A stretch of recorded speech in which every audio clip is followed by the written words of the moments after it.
Hello, and welcome to another episode of the High Danger Hockey Podcast.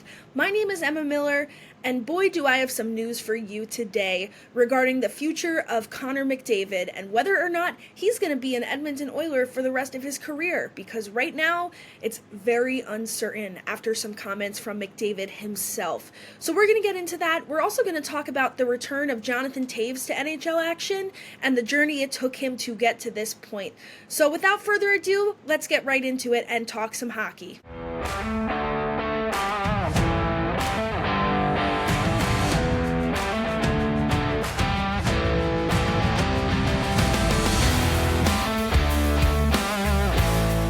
Connor McDavid is going to go down as one of the greatest players in Edmonton Oilers history and, frankly, in NHL history. He has accomplished so much in such a young career. He's only 28 years old, still got plenty of gas left in that tank. And I'm sure he's going to continue to make history no matter where he ends up. And I say that because right now, we're not exactly sure where that's going to be, if he's going to continue to remain an Edmonton Oiler or whether he decides to test free agency next summer when his contract expires on July 1st, 2026. So the reason that this topic is coming up right now is because at his end-of-year interview, McDavid had some slightly cryptic things to say about whether or not he was going to remain an Edmonton Oiler. So he was asked whether he feels they have unfinished business in Edmonton, and he said yes, of course. And he mentioned, the core has been playing together for a long time and they've gone through endless disappointments, but there's been a lot of good times along the way, and, they've come really close to reaching their goals. And the direct quote from McDavid himself is, he said, "With that being said, ultimately, I still need to do what's best for me and my family, and that's who you have to take care of first." So that's not necessarily a direct statement about his future, but it does raise questions, because a player in that situation, you might expect him, if he wants to stay, to say something more along the lines of, "I'm going to be here in Edmonton until we reach this goal," and, stuff like that. Although we know that a player's word can't always be trusted. When you look at John Tavares, before he signed with the Maple Leafs in free agency, just a couple weeks earlier, he was like, "New York is my home, I love Long Island, I love the Islanders," and lo and behold, he left. And boy, oh boy, did that cause some drama. You still see people on Long Island wearing 91 jerseys that say traitor on the back instead of Tavares, so that was not particularly well received. But it goes to the point that even if McDavid did come out and say, "I love Edmonton, this is my home now," something along those lines, that doesn't always necessarily mean that he is going to stay there. So I appreciate the honesty from McDavid about you have to do what's best for himself, and I respect that a lot. And at the end of the day, it's true. Yes, it's a business. Yes, he's dedicated a lot to the franchise, and vice versa. The franchise has dedicated a lot to him. I mean, he earns $12.5 million a year, and that's honestly a bargain considering what he's able to do on the ice and the legendary impact he has had, not only on the modern generation of NHL, but on the history books. This guy is unreal. He is one of the most special players that I have ever had the privilege to watch. And, I grew up watching Martin Brodeur and Sidney Crosby and stuff, and McDavid is absolutely a legend in his own right. So him even planting the seed of, "I have to do what's best for myself and my family," has been raising a lot of questions, and it has caused a lot of buzz in NHL rumor circles over the last week. So that brings us to, does Connor stay with the Oilers? And there's one perspective here that I thought was the most interesting and probably the most likely scenario, and that's going to be the commentary from Pierre LeBrun of The Athletic. And LeBrun's hypothesis here is that Connor McDavid will remain an Edmonton Oiler, at least in the short term, because starting this July 1st, just a week or so away, he is eligible to start renegotiating a new contract with the Oilers, and he can sign a new contract extension as early as July 1st. So that could be some big news that breaks on that first day of free agency there. And with a player of his caliber at this point in his career, a lot of people would expect him to sign some kind of monstrous 7-8 year deal. What LeBrun is saying here is Connor McDavid should actually sign a shorter term deal instead of one of those massive long-term high value contracts. And here's why. Because if he signs, let's say, a 3-year deal with the Edmonton Oilers, that gives him the short-term goal of they're very close to reaching the Stanley Cup. They've lost in the finals 2 years in a row. They're right on the cusp of being champions. They're very close. So that gives him his opportunity to pursue his first ever Stanley Cup with the Edmonton Oilers, the team that drafted him, the only team he's ever played for, but that also allows him to hit free agency in the summer of 2029. By that point, he's going to be 31, 32 years old. He's still going to be in his prime, and he's going to have a lot of freedom to then go where he wants without leaving the Oilers high and dry or requesting a trade or signing this giant contract and then wanting out in a couple of seasons. And when it comes to where McDavid will go after Edmonton, if he does leave at some point, all 31 NHL teams and all their fans and all their analysts are saying, here's why Connor McDavid should sign with us. And one of the front runners of this rumor conversation is the Toronto Maple Leafs. And honestly, I don't think I see that happening. I don't think I see that as a realistic possibility, and here's why. So let's run with the scenario that McDavid does sign a 3-year deal with the Oilers and becomes a free agent in the summer of 2029. In that same window, the Maple Leafs will have to sign Austin Matthews to a new contract in 2028 and William Nylander the same year in 2029. And if they do both re-sign in Toronto, those guys will earn hefty paychecks, to say the least. And even when you look at this summer, Toronto has a lot of changes that are probably going to be underway. Namely, Mitch Marner is probably no longer going to be on the team. John Tavares is hitting free agency, so they're losing some core players here. Now, Tavares will probably stay with the Maple Leafs. I don't expect him to sign elsewhere, but he's still going to earn a pretty chunk of change. And if you look ahead, defenseman Morgan Riley is still going to be on the books at that point, and he makes $7.5 million. So if they re-sign Matthews, if they re-sign Nylander, and keeping Morgan Riley on the books, already right there, you're looking at upwards of $25 million between just those 3 players in cap space. And it doesn't end there, because the Maple Leafs are currently in the conversation to land Nikolai Ehlers in free agency this summer, and he's going to make upwards of $7 million most likely, and goaltender Joseph Woll is going to need a new contract in the coming seasons as well. So there's a lot of money that's already going to be tied up in these big contracts, and because so many players on the roster this year are eligible for free agency, the team is going to be looking very different in 3 years. Now, every NHL team is going to be looking different 3 years down the line. You never know what kind of trades can happen or who gets lost in free agency, who gets claimed off of waivers. Those types of things can't be predicted, right? Of course.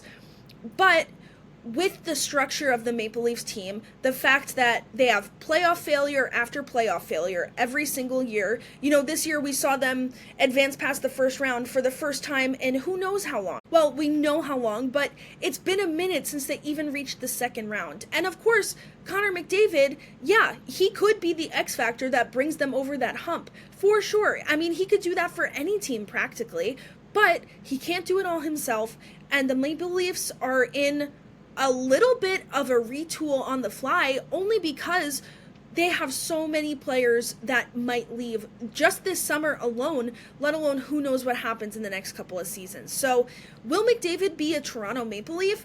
I don't know about all that. I'm not convinced. And circling back to Pierre LeBrun and what he had to say, he brought up some interesting possibilities for destinations that McDavid might want to go to. And the 3 that I found really interesting were the Chicago Blackhawks, the New York Rangers, or the Los Angeles Kings could all be in that McDavid sweepstakes. And given that McDavid wants to chase a championship, that might be a confusing thing to say at this point in time. However, the Blackhawks and Rangers are in the middle of rebuilding their teams, right?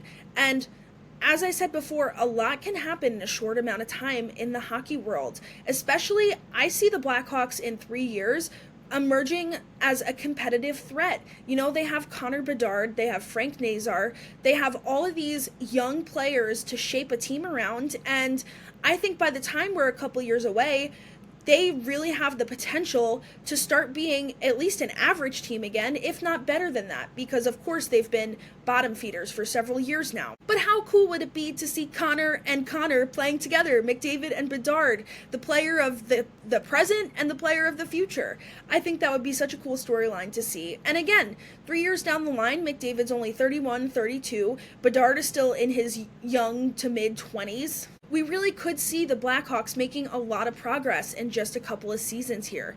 And that could end up being a good destination for McDavid. It could be one of the top. I mean, Pierre LeBrun himself thinks that's one of the best options for him. And as far as New York goes, they're kind of in a similar boat to the Blackhawks, if not maybe even a little behind them. And hear me out. I know that doesn't quite make much sense because the Rangers finished above the Blackhawks in the standings. Just 2 years ago, they were a phenomenal team, but General Manager Chris Drury is absolutely blowing up that roster right now.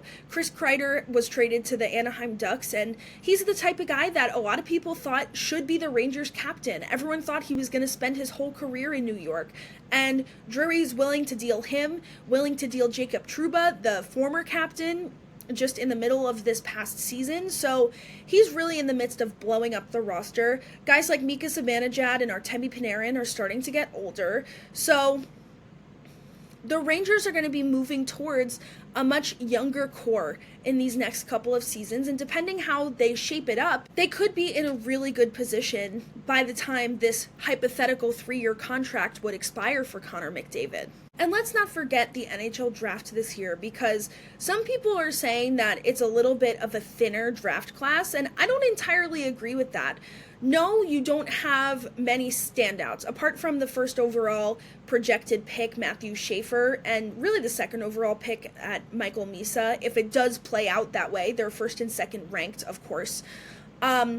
There's not that many, franchise potential players. For example, with McDavid himself, when he was in juniors, he was breaking all sorts of records, and people were talking about him for years before he was draft eligible. And of course, when he was selected that whole season, #tank for McDavid was trending on Twitter for half the season. So we're not seeing any of these young players this year getting the same type of hype, and that doesn't mean that they can't develop into really strong players. So the Rangers and Blackhawks both have a bunch of picks in this year's draft. The Blackhawks have the 3rd overall pick in this year's draft, and a ton of others on the table. Some of those, of course, we'll probably see traded on draft day. But if the Blackhawks and Rangers play their cards right, they could be bringing on some really top-end talent. And those are the types of players that you can move forward with a rebuild and start building a new roster around, depending on how they pan out. So a lot could change for both of those teams in just a short amount of time. And as far as the Los Angeles Kings, they're on the other end of the spectrum here, because they've been making the playoffs consistently. They got bounced in the first round this year, but they've been a very strong team in recent memory. That being said, they're also going to look very different in a couple of years, because 3 years down the line, we'll probably see Anze Kopitar being retired. They're one of their go-to top guys and one of the best players in franchise history. We're going to see Drew Doughty probably retire in the next couple of years. Both of those guys are in their late 30s, and Doughty makes $11 million. That's going to be coming off the books in not too long. Kopitar makes $7 million. So that's a ton of money coming off the books and being freed up for a giant contract like someone like Connor McDavid. And the good news in that is that they do have a player that they're trying to shape their roster around, and that's going to be Quinton Byfield. 22 years old, shown a lot of potential and promise. So it's going to be really interesting to see what happens with the Los Angeles Kings in the near future, as some of these core identity players for the last, 15 years are probably going to be on their way out in retirement. It's going to be really interesting to see how they adapt to that. And they're going to need to bring someone in, a big name and a splashy offensive guy that's going to replace what Kopitar could do. And of course, we've seen Kopitar's production slow down as he's gotten older, as is natural. And that doesn't mean that he's still not a fantastic offensive player, because he is. He's still producing a good amount of offense, and he plays a very two-way game that is crucial in that Kings lineup. So they're going to need to bring people in that are going to replace Doughty, Kopitar, and so forth. And that could free up a spot for McDavid. So those are some interesting destinations that I think he could potentially end up landing. And I think Pierre LeBrun is really onto something here. I think it would be very smart of McDavid to sign a shorter-term deal in Edmonton, see if he can get it done, and if they do win the Cup in the next couple of seasons, who knows? Maybe he stays in Edmonton forever. Maybe he loses another Cup final or doesn't even make the playoffs, and he's like, I want out of here. Again, so many of these things are just impossible to predict what's going to happen, but I think of all the rumors floating around, of all the gossip and the trade talk and the who's he going to sign with in free agency, I think Pierre LeBrun has the most realistic and the smartest outlook on this situation. So it's going to be really interesting to see what happens. If he does get traded, it's going to go down as one of the biggest trades in NHL history. It's going to be another, Wayne Gretzky to Los Angeles type of vibe. So who knows? I certainly don't for a fact, but I really like the idea that Pierre LeBrun brought to the table. So we're officially entering McDavid watch as free agency begins on July 1st. So keep an eye out. Whatever happens, I will certainly be here to talk about it on this podcast. And I also wanted to talk about Jonathan Toews and his return to the NHL here. Him and the Winnipeg Jets announced just yesterday that he's going to be signing with them as a free agent on July 1st, and he's going to be making $2 million on a one-year contract, but they actually structured this contract in a very interesting way because it is absolutely loaded with various signing bonuses that hinge on how much Toews really does end up playing. And right now that's hard to say because he's been out of NHL action for over 2 years because of his chronic immune response syndrome is what it's called. And he developed that around 5 years ago now during the pandemic year. He came down with COVID and then had a really chronic case of long COVID following that. And I did a little bit of research on this chronic immune response syndrome, and it comes with a lot of very hard to adapt to long-term symptoms. And some of those include fatigue, cognitive difficulties like brain fog or memory loss. It also deals with respiratory problems, musculoskeletal issues and pain,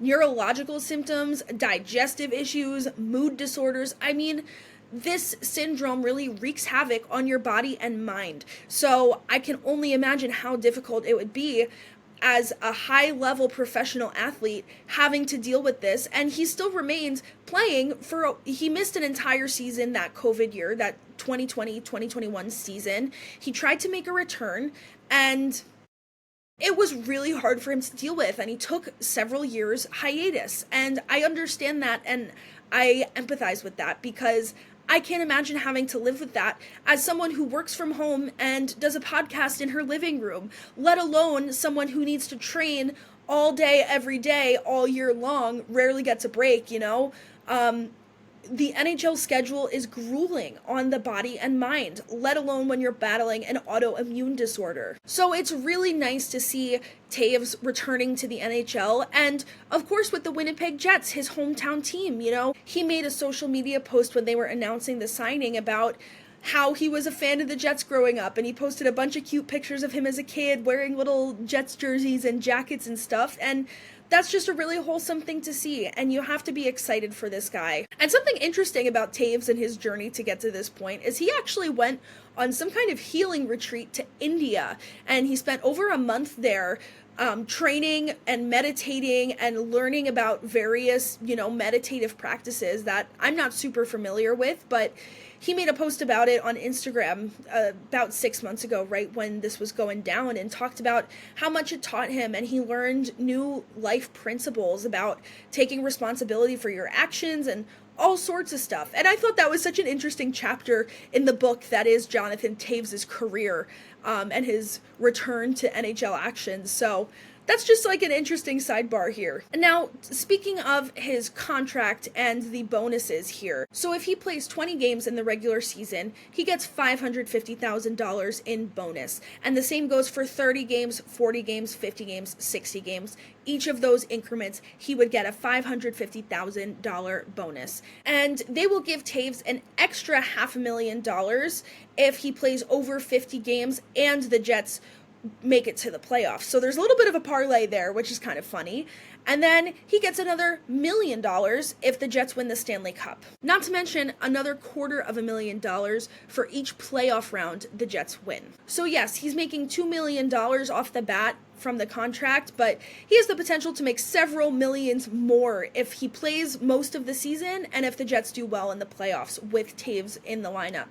And where exactly will he fit in the lineup? It's going to be in a bottom six type of role because the Jets are very strong up the center. They have Mark Scheifele as an undisputed number one center. They've got Captain Adam Lowry playing a middle six role, and they have Gabe Vilardi, who is becoming a restricted free agent, but they're going to push hard to bring him back to Winnipeg after the way he played this past season. So Toews is probably going to be playing a more limited role, and that's probably better suited for him right now based on the health issues he's gone through. This is his first return to professional hockey in several years. It makes sense that they would want to at least start him off slow. Maybe he works his way up to a third line role. Maybe he makes an appearance on the second line if the cards are played in a certain way. You know, if the chips fall and somebody gets injured, they need another center to be moved up. Who knows? Because I wouldn't be surprised if Toews returns and he shows a lot of flashes of the player he once was. When we look at Chicago Blackhawks franchise history,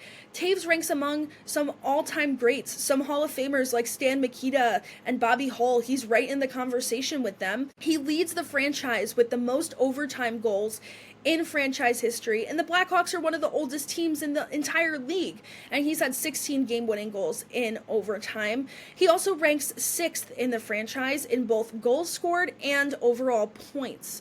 Plus, he's had 12 20-goal seasons, but Toews is really better known for, again, his two-way style of play and the way he can play in all situations. We might still see him killing penalties for the Jets or playing on that second penalty kill unit.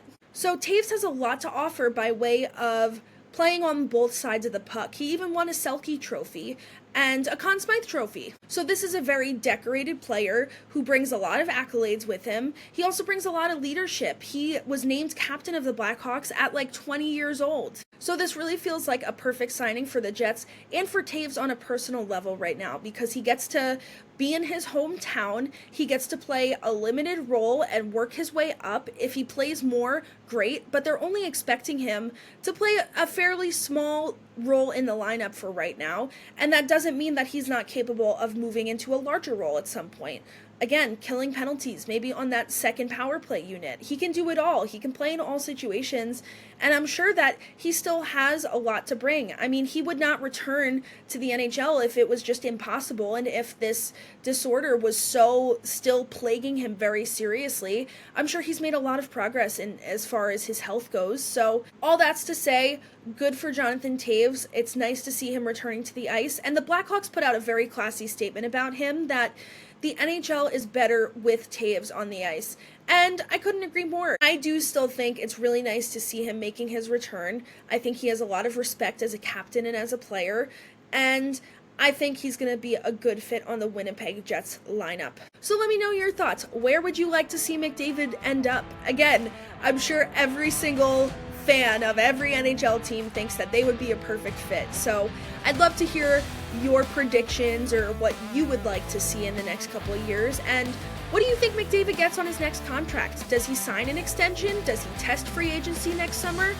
I would love to hear your thoughts and opinions. So thank you once again for watching another episode of the High Danger Hockey Podcast. You can find us on YouTube, Spotify, and Apple Podcasts, but feel free to also follow us across social media. You can find us on TikTok at High Danger Hockey. We are on X at High Danger Pod, and we are also new to Instagram now at High Danger Hockey as well. So feel free to check out those profiles where I post some silly NHL content and also some clips and analysis from my podcast if you don't have time to listen to a full episode.